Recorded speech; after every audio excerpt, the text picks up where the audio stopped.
Olá, seja muito bem-vindo à série Desvendando os Segredos do Livro de Salmos. Uma verdadeira jornada de descobertas e inspiração. Eu sou o pastor Heber Ramos e aqui cada encontro será uma oportunidade especial para você conhecer mais sobre um dos livros mais amados da Bíblia e se aproximar cada vez mais de Deus. Então, prepare o coração, nossa caminhada está apenas começando.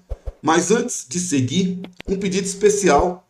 Se você ainda não é um inscrito, aproveite para inscrever aqui no canal, deixar o seu like, ativar o sininho das notificações e compartilhar seus comentários aqui conosco.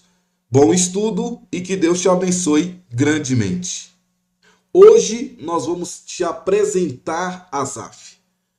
Fala-se muito de Davi, né, o grande homem de Deus, um homem escolhido pelo Senhor, encontrei um homem segundo o meu coração. Davi é uma referência bíblica que nós pregamos aí praticamente um ano inteiro. Davi, realmente um grande homem de Deus. Conhecemos demais Salomão, né, autor de Provérbios, Eclesiastes, Cantares, Salomão, filho de Davi. Moisés, que também escreveu Salmos, né, o autor do Pentateuco. Nós conhecemos aí vários comentaristas e autores do livro de Salmos. Asaf, ele é pouco falado. Pouco se fala de Asaf. Mas Asaf, ele era um grande homem de Deus. E eu vou te apresentar Asaf no estudo de hoje.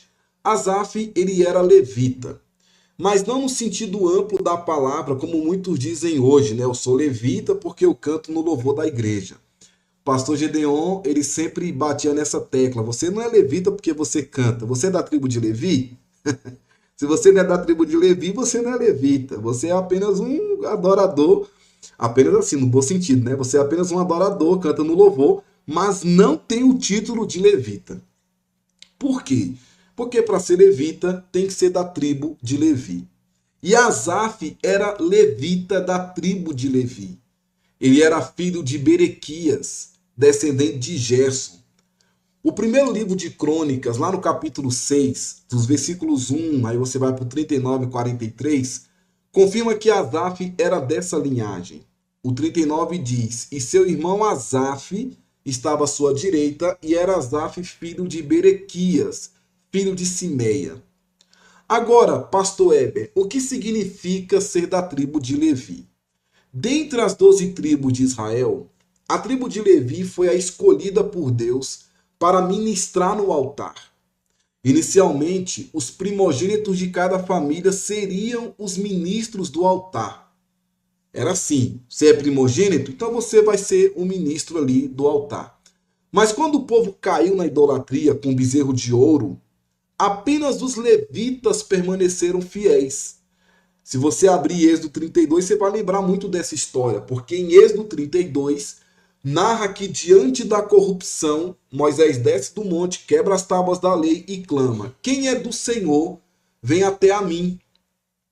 E todos os levitas se apresentaram. Eles foram os únicos que não se prostituíram, nem caíram em idolatria, lá com o bezerro de ouro.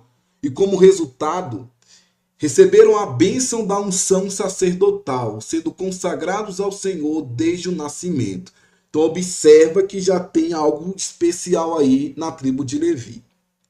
A tribo de Levi se dividia em 3 famílias: os coatitas, os meraritas e os gersonitas.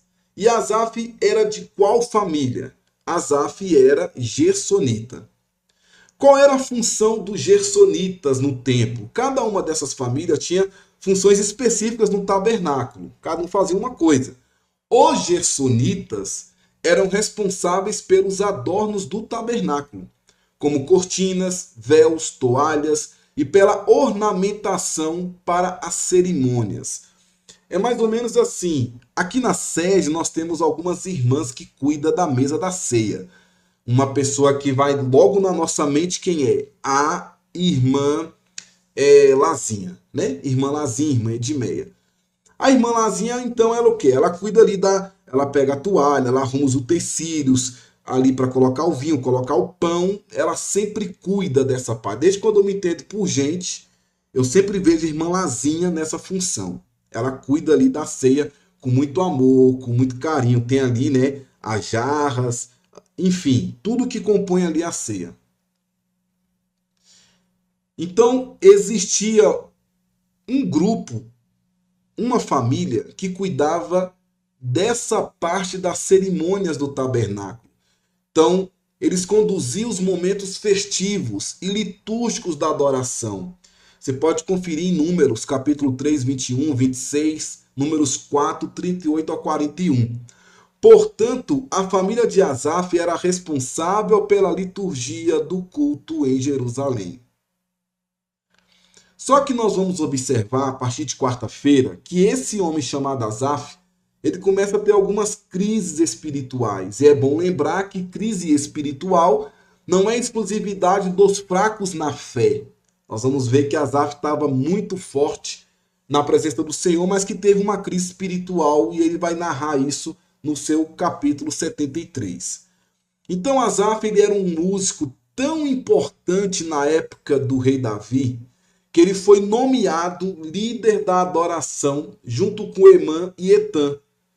Desde o momento em que Davi trouxe a Arca da Aliança de volta de Jerusalém, quando nós abrimos em 1 Crônicas 15, 16, diz assim: E disse Davi aos príncipes dos levitas, que constituíssem aos seus irmãos, os cantores, com instrumentos músicos, com alaúdes, harpas e símbolos, para que fizessem ouvir, levantando a voz com alegria.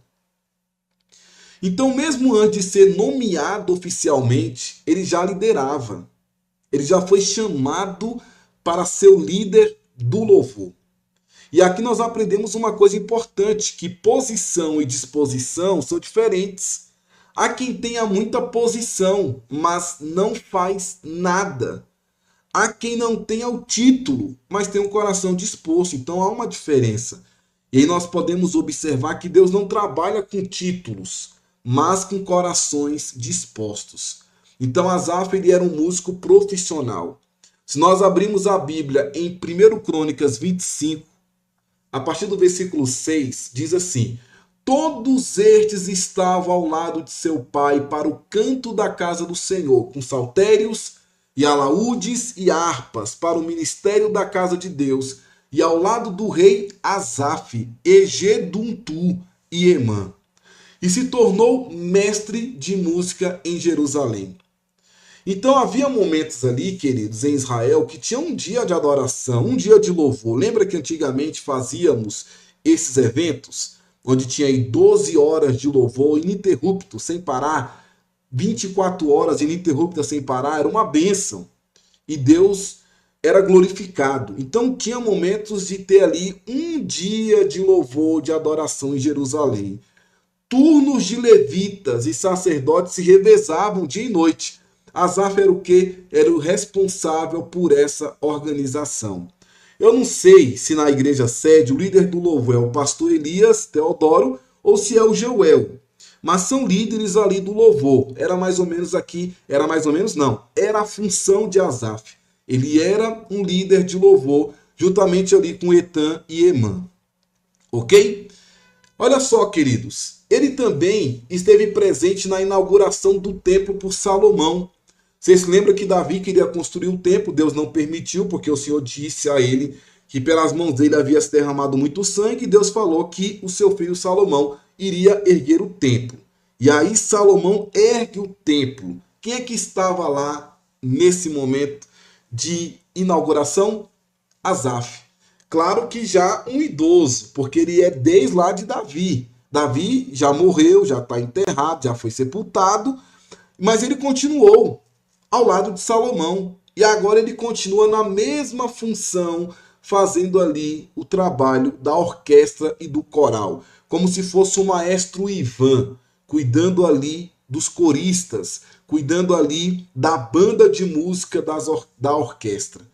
E aí a Bíblia diz, em 2 Crônicas 5, 12 ao 14, diz assim: E quando os levitas cantores de todos eles, isto é, Asaf, Emã, Geduntu, seus filhos e seus irmãos, vestidos de linho fino, com símbolos e com alaúdes e com harpas, estavam em pé para o oriente do altar, e com eles até 120 sacerdotes que tocavam as trombetas. Olha só, imagina aí uma banda de música com 120 músicos. E quando eles uniformemente tocavam as trombetas e cantavam para fazerem ouvir uma só voz, bendizendo e louvando ao Senhor, e quando levantavam eles a voz com trombetas e símbolos e outros instrumentos músicos para bendizer ao Senhor, porque era bom, porque a sua benignidade durava para sempre.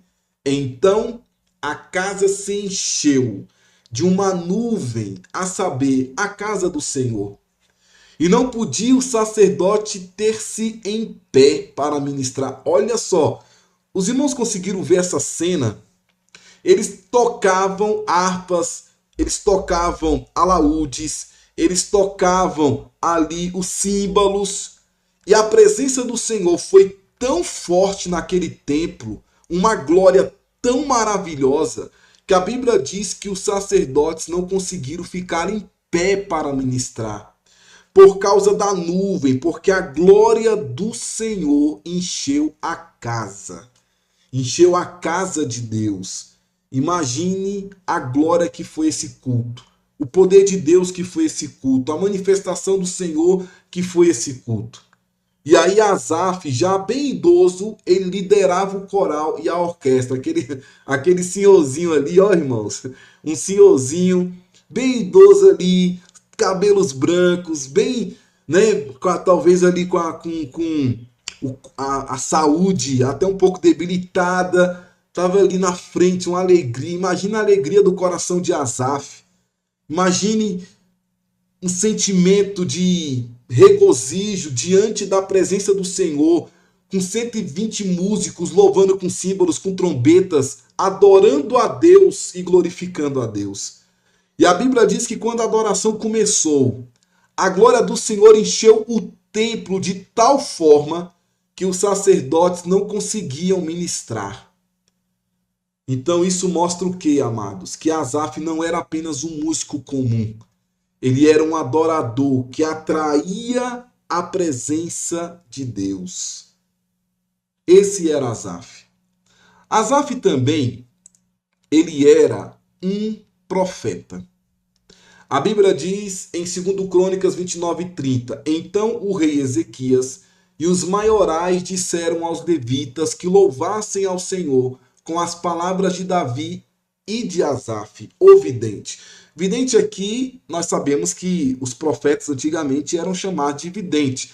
Não é no sentido de cartomante, de astrologia, não. Era o profeta. E o louvaram com alegria, e se inclinaram e adoraram. Enquanto louvava, recebia revelações proféticas. Olha que glorioso. Ele estava louvando ao Senhor, tocando ali seus instrumentos, e a presença de Deus era tão grande que ele recebia revelações proféticas de Deus. Então o louvor profético fluía por meio dele e envolvia toda a nação. Não era apenas o tabernáculo, não, irmãos. Era toda a nação de Israel. Era envolvida na presença de Deus. Então, mais do que subir no altar e cantar, Asaf era alguém que tocava os céus e trazia a unção para a casa de Deus. E aí o que acontece? Davi escreveu vários salmos. Asaf escreveu 12, 50, Salmo 50, dentro do livro 2, e agora o 73 ao 83 é atribuído a Davi. Até o 84, 73 a 84 são atribuídos a Asaf e seus descendentes. Então, o que ele fez aqui, amados? Ele deixou um legado. O legado de Asaf foi tão poderoso que mesmo após o cativeiro, bem depois, o cativeiro babilônico, muitos anos depois, Davi e Salomão, quando Esdras e Neemias lideraram a restauração do templo, o que eles fizeram? Eles chamaram os descendentes de Asaf para restaurar a adoração em Jerusalém. Para que a idolatria saísse, para que o paganismo saísse, para restaurar a adoração em Jerusalém. Isso mostra, queridos, que sua adoração não morreu com ele. Os seus filhos continuaram o legado. Era uma família inteira de adoradores. Asaf tinha descendentes que adoravam ao Senhor. E nós temos que glorificar a Deus e dizer: eu e minha casa é uma casa de adoradores. Temos que ter esse cuidado de deixarmos um legado de adoradores. Então Asaf, ele era um homem de Deus. Ele vivia uma espiritualidade profunda. Ele era um homem de Deus. Mas quando nós começarmos a abrir os Salmos, o Salmo 73, que vamos começar a comentar amanhã, nós vamos ver que esse homem passou por crises. Os Salmos de Asaf revelam um certo descontentamento. E nós vamos ver que ele questionava a prosperidade dos ímpios e o sofrimento dos justos. E nós vamos ver uma grande luta interior que esse homem de Deus estava passando. Isso nos mostra o quê? Que até os mais consagrados adoradores enfrentam batalhas na fé. E nesse salmo, Asaf expressa um profundo conflito interior. Ele observa os ímpios prosperando, nós vamos ver amanhã, enquanto os justos sofrem. E isso quase o fez desviar da fé. No entanto, tudo muda quando ele entra no santuário. Porque o livro 3, ele vai lembrar de Levítico, que é o tabernáculo, santidade, grandeza da lei, infinita bondade do Senhor. Quando ele entra no tabernáculo, nós vamos observar a grande revelação de Deus para esse homem. E aí, meus amados, ele reconhece que Deus sempre esteve com ele, mesmo em meio às lutas. E aí nós vamos entender que ainda que a nossa mente e o nosso corpo enfraqueçam, Deus é a nossa força. E Ele é tudo o que é mais precioso para nós. E a grande pergunta que nós sempre fazemos: por que os ímpios prosperam? E nós vamos ver amanhã. Então eu te convido amanhã a ouvir o estudo. Porque quando o desânimo vier por causa das injustiças da vida, nós vamos saber entrar no santuário, na presença de Deus. E ali nós iremos encontrar a resposta que o mundo não pode dar. Deus é suficiente. Deus é suficiente para tudo em nossa vida. Então, meus queridos, que Deus possa te abençoar. Vamos finalizar aqui o estudo desse dia. Que você tenha uma ótima terça-feira na presença de Deus. Que o nome do Senhor seja glorificado e exaltado. Um forte abraço, fique com Deus. E a paz do Senhor Jesus. Amém.